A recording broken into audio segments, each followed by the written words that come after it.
जय जगन्नाथ समस्त को आम पाठागार को पुणी थे स्वागत।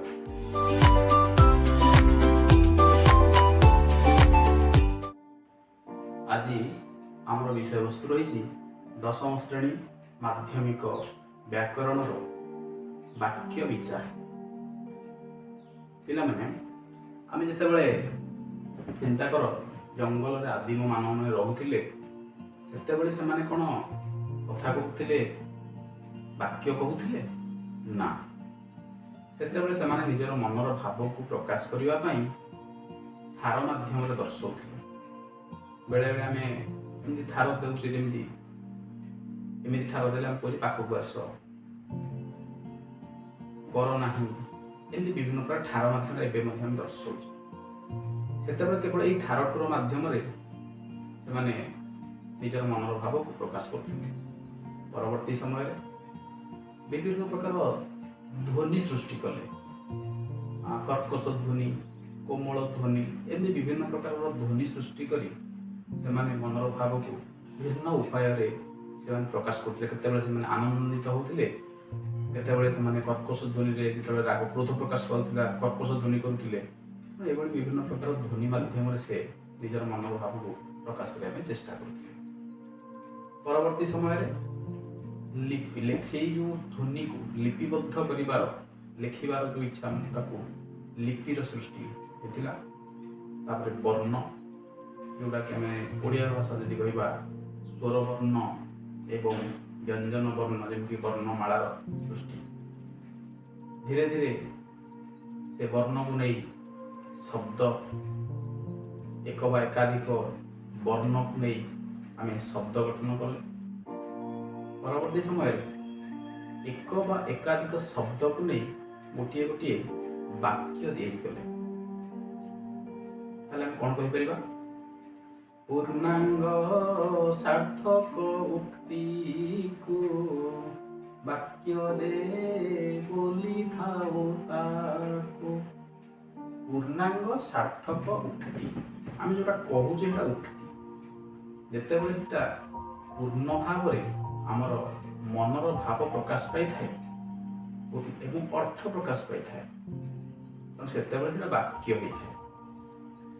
अन्य एक उपाय कहीपर एक बा एकाधिक पद मिलित हो मनर भाव को पूर्ण रूपे प्रकाश कले ताहा वाक्य होता है। ये प्रश्न आसूची जे गोटे पद कौन वाक्य हो पार? हाँ निश्चित हो पार।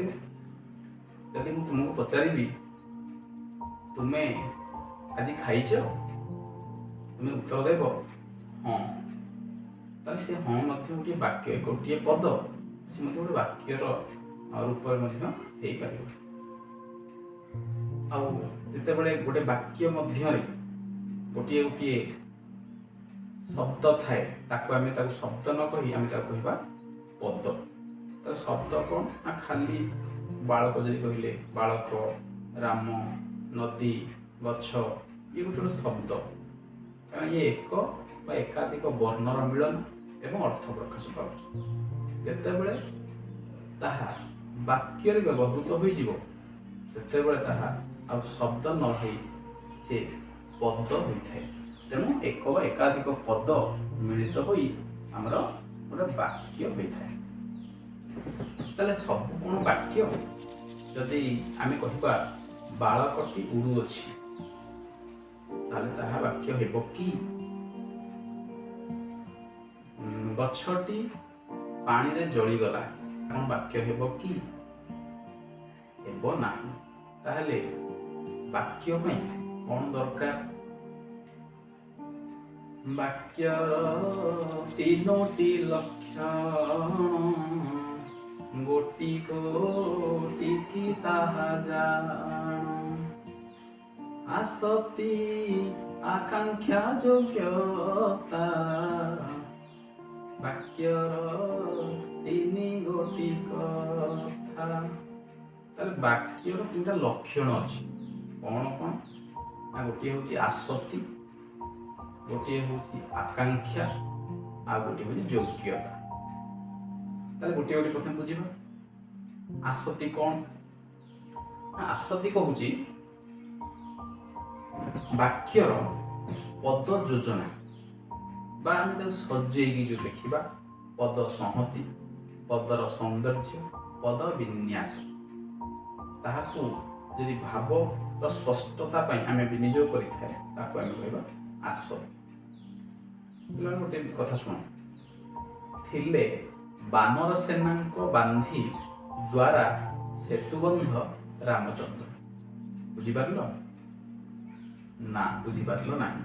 କାହିଁକି ନା ମୁଁ ଏହାକୁ ଅସଜଡ଼ା କରି କହିଛି।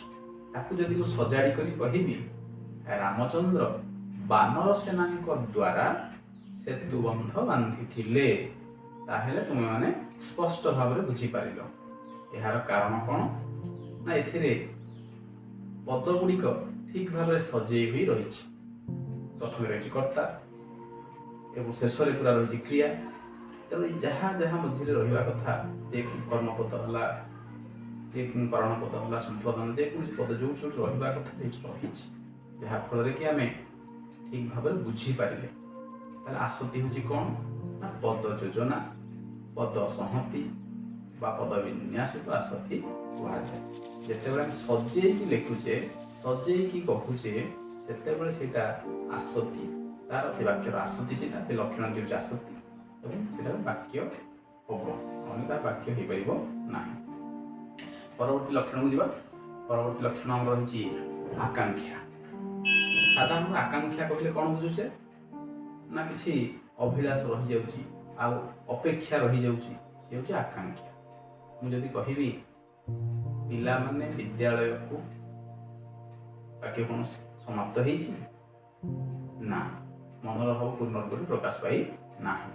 ଆଉ କିଛି ସେ ପଦର ଅପେକ୍ଷା ରଖୁଛି, ଗୋଟିଏ ପଦ ଆଉ ଗୋଟିଏ ପଦର ଅପେକ୍ଷା ରଖୁଛି। ଏଇ ଅପେକ୍ଷାର ନାଁ ହେଉଛି ବୋଲି ଆକାଂକ୍ଷା। ବାକ୍ୟରେ ଥିବା ଗୋଟିଏ ପଦ ଅନ୍ୟ ପଦ ଗୁଡ଼ିକର ଅର୍ଥବୋଧକତା ପାଇଁ ଅପେକ୍ଷା କଲେ ତାହାକୁ ଆକାଂକ୍ଷା କୁହାଯିବ। ଗୋଟିଏ ପଦ ଆଉ ଗୋଟିଏ ପଦକୁ ଅପେକ୍ଷା ରଖିଲା। ଦଶରଥଙ୍କ ପୁତ୍ର, ଯଦି ସେତିକି କହିବ ତାହେଲେ ବାକ୍ୟ ହବ ନାହିଁ, କାରଣ ସେ ଆହୁରି ଅପେକ୍ଷା ରଖୁଛି। ଦଶରଥଙ୍କ ପୁତ୍ର ରାମଚନ୍ଦ୍ର ଅଯୋଧ୍ୟାର ରାଜା ହୋଇଥିଲେ, ଅପେକ୍ଷା ରଖୁଛି। ରବିବାର ବିଦ୍ୟାଳୟ, ଅପେକ୍ଷା ରଖିଲା, ତେଣୁ ଏଇଟା ହେଇଯିବ ଆକାଂକ୍ଷା ରହିଲା, ତେଣୁ ଏ ବାକ୍ୟ ହେବ ନାହିଁ। ରବିବାର ବିଦ୍ୟାଳୟ ବନ୍ଦ ଅଟେ, ତେଣୁ ସେଇଟା ହେଲେ ପୂର୍ଣ୍ଣ ବାକ୍ୟ ହେଇପାରିବ। ତେଣୁ ଏଇଟା ହେଉଛି ଆକାଂକ୍ଷା, ତେଣୁ ଏଗୁଡ଼ିକ ଅସମ୍ପୂର୍ଣ୍ଣ ବାକ୍ୟ। ପରବର୍ତ୍ତୀ ଆମେ ଦେଖିବା ଯୋଗ୍ୟତା।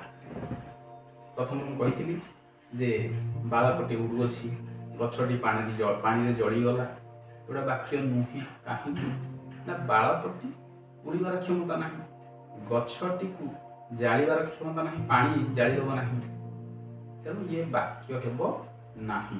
ତାହେଲେ ଏଠି କ'ଣ ଅଭାବ ରହିଲା? ନା ଯୋଗ୍ୟ।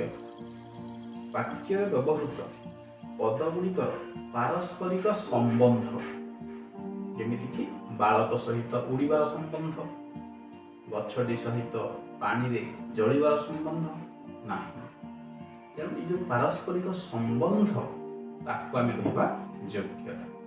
ବାକ୍ୟରେ ବ୍ୟବହୃତ ପଦ ଗୁଡ଼ିକର ପାରସ୍ପରିକ ସମ୍ବନ୍ଧକୁ ଯୋଗ୍ୟତା କୁହାଯାଏ। ଯଦି ଯୋଗ୍ୟତାର ଅଭାବ ହେଲା ତାହେଲେ ତାହା ବାକ୍ୟ ହେବ ନାହିଁ।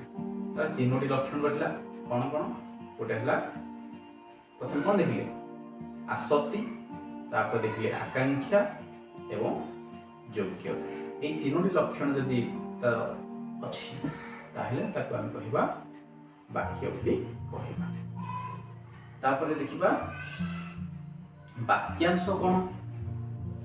ବାକ୍ୟରେ ବୁଝା ପଡୁଥିବ ନିର୍ଦ୍ଦିଷ୍ଟ ଅଂଶ, ବୁଝା ପଡୁଥିବା ନିର୍ଦ୍ଦିଷ୍ଟ ଅଂଶ ବା ନିର୍ଦ୍ଦିଷ୍ଟ ପଦ ସଂହତିକୁ ବାକ୍ୟାଂଶ କୁହାଯାଏ।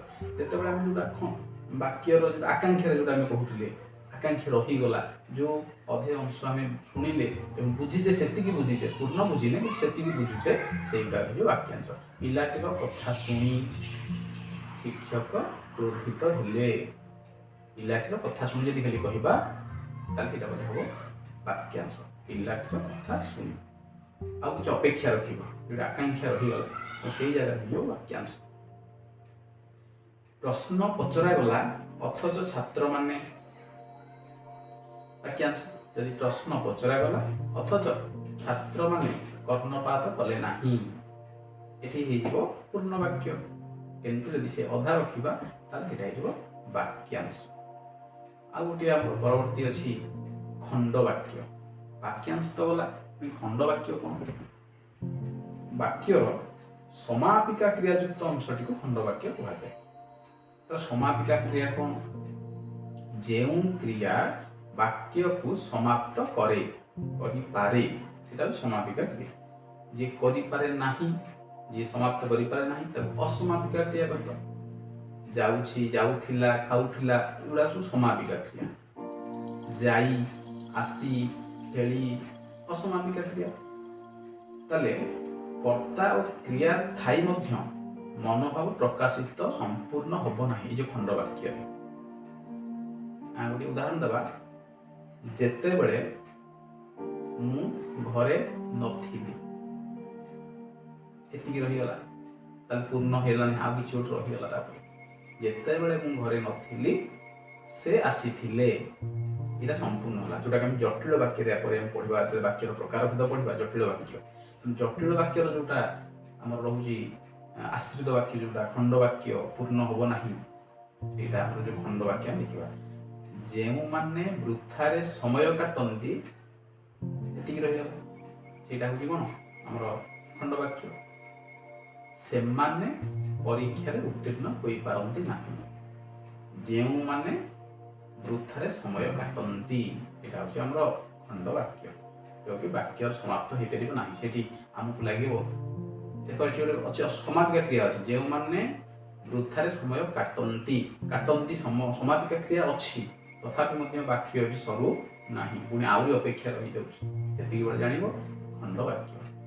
ତେଣୁ ଇଏ ହେଉଛି ଆମର, ଆମେ ଆଜି ଦେଖିଲେ ବାକ୍ୟ କାହାକୁ କୁହାଯାଏ, ତାପରେ ବାକ୍ୟର 3ଟି ଲକ୍ଷଣ, ବାକ୍ୟାଂଶ ଆଉ ଖଣ୍ଡ ବାକ୍ୟ।